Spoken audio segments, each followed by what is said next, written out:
যারা শুটকি প্রেমী তাদের জন্য আজকে নিয়ে এসেছি ভিন্ন রকম একটা রেসিপি। আসসালামু আলাইকুম সবাইকে। আপনাদেরকে স্বাগতম আমার চারকোল পেজে।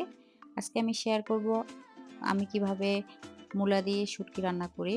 আমি এখানে কিছু মলা শুটকি নিয়েছি। গরম পানি দিয়ে ধুয়ে পরিষ্কার করে নিয়েছি। মাথাগুলা ফেলে দিয়েছি আমি।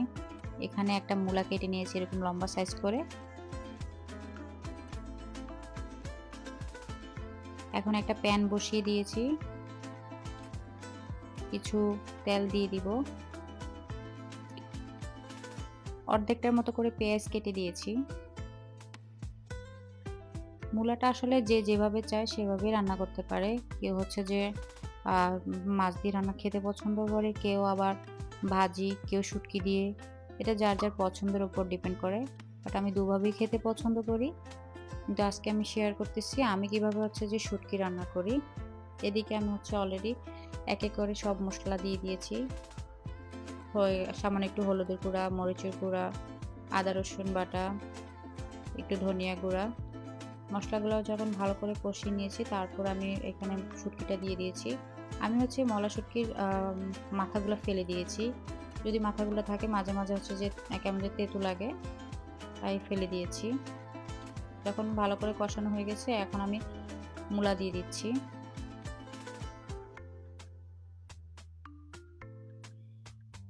মূলাগুলা হচ্ছে সব মসলার সাথে মিশিয়ে নিব।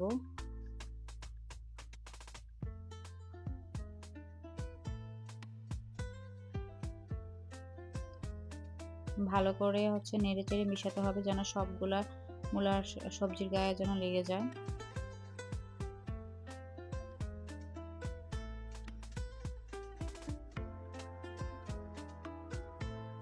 এখন আমি কয়েকটা কাঁচামরিচ ফালি করে দিয়ে দিচ্ছি।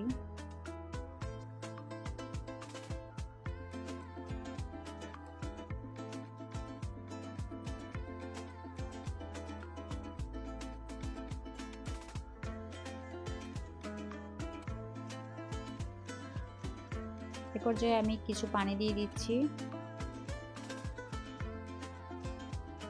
পানি দিয়ে আমি এখন হচ্ছে ঢাকনা দিয়ে দিব। আর তেমন কিছুই করতে হবে না।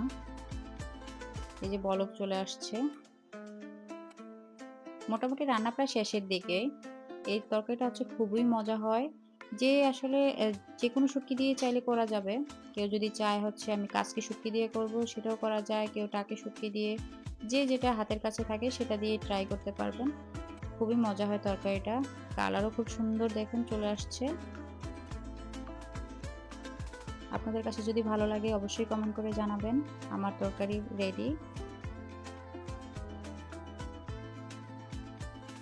আর যদি আপনারা বাসায় ট্রাই করে থাকেন সেটাও জানাবেন। যদি আপনারা এটা আপনাদের কাছে কেমন লাগে তরকারিটা সেটা অবশ্যই জানাবেন আমার কাছে।